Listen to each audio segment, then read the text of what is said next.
El propósito de la ley. ¿Cuál fue el propósito de la ley de Dios para el hombre? Entonces, ¿para qué sirve la ley?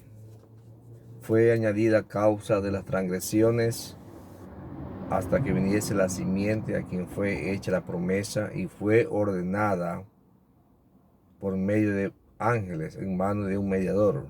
Y el mediador no lo es uno solo, pero Dios es uno.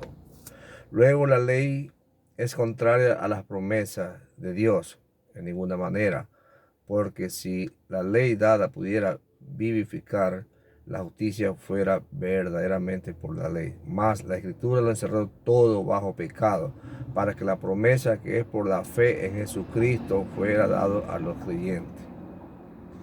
Pero antes que viniese la fe, estábamos confirmados bajo la ley, encerrados para aquella fe que iba a ser revelada.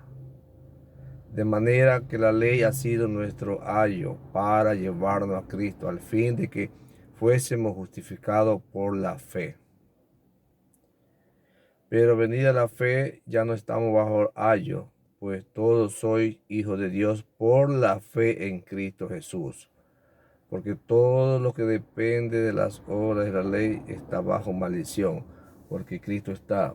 Todo aquel que permaneciere en las obras de la ley está bajo maldición, dice la palabra de Dios. Bien, el argumento persuadido de Pablo en el sentido de que la promesa es superior a la ley suscita la pregunta obvia: ¿cuál fue el propósito de la ley?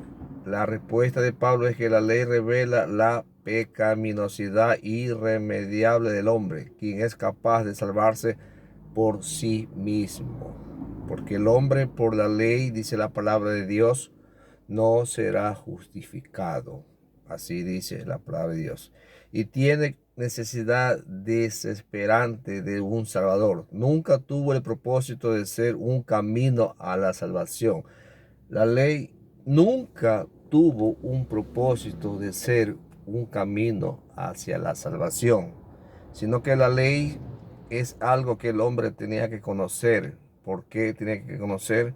Para que el hombre se diera cuenta que el hombre estaba caminando bajo pecado, bajo condenación adelante de Dios. Para eso fue hecha la ley, para que el hombre conociera cómo era su estado adelante de Dios.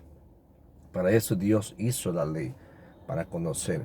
Pero al mismo tiempo o al mismo propósito de Dios, la ley nos acercaba hacia Dios por medio de la justicia de nuestro Señor Jesucristo. Por medio de la justicia. Versículo 21 dice: luego la ley es contraria a la promesa de Dios. Pablo usa la negación más fuerte en griego para descartar la idea de que la ley y la promesa cumplen propósito opuesto. Dios fue quien dio ambas cosas y Él no trabaja contra sí mismo. Por eso la ley y la promesa operan en armonía. La ley revela la pecaminosidad del hombre y la necesidad de aquel hombre que necesita un Salvador, que se ofrece de forma gratuita en la promesa. Si la ley hubiera podido proveer justicia y la vida eterna, la promesa de gracia no existía. ¿Por qué no existía la promesa de gracia? Porque Dios estaba estableciendo que a través de la ley el hombre podía ser salvo. Pero como el hombre no podía ser salvo, tenía que tener la gracia de Dios. Y esa gracia de Dios, ¿cómo el hombre la otorga? ¿Cómo el hombre la tiene? Por medio de nuestro Señor Jesucristo. Versículo 22 dice: la escritura lo encerró todo bajo pecado, para que la promesa que es por la fe en Jesucristo fuese dado a los creyentes. Eso nos dice en el versículo 24, nos dice la palabra de Dios.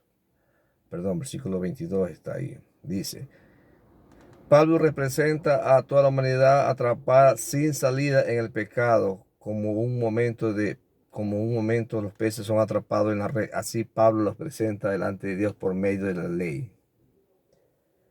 Entonces, ¿qué tuvo que hacer Dios? Dios tuvo que, por medio de la ley, enviar a nuestro Señor Jesucristo para que nuestro Señor Jesucristo nos absorba o nos absorbe del pecado en que el hombre estaba viviendo. Y por esa causa el hombre no podía cumplir la ley. Ahora el hombre cumple la ley por medio de la gracia de nuestro Señor Jesucristo. Quiere decir que con Cristo Jesús nosotros cumplimos la ley. Él nos ayuda a nosotros a cumplir la ley. Porque día a día el hombre peca, día a día el hombre falla, día a día el hombre cae en tentación. Pero como estamos viviendo en el tiempo de la gracia, pero la gracia también nos ayuda. La gracia nos ayuda en que debemos de ser obedientes a Dios. No es porque estamos viviendo en la gracia, nosotros vamos a hacer en nuestra vida lo que Él quiere, no, sino que nos ayuda a que debemos ser obedientes a Dios.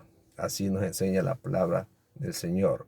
Versículo 23 dice, pero antes que viniese la fe, estábamos confirmados bajo la ley, encerrados para aquella fe que iba a ser revelada. Antes que viniese la fe, o sea, antes que viniese la fe en Jesucristo, nosotros éramos esclavos de la ley. Y al ser esclavos de la ley, somos esclavos del pecado. ¿Por qué? Porque el pecado nos inducía a nosotros y el pecado nos gobernaba a nosotros. Eso es lo que nos dice la palabra del Señor. En el versículo 23 estamos, mis santos hermanos.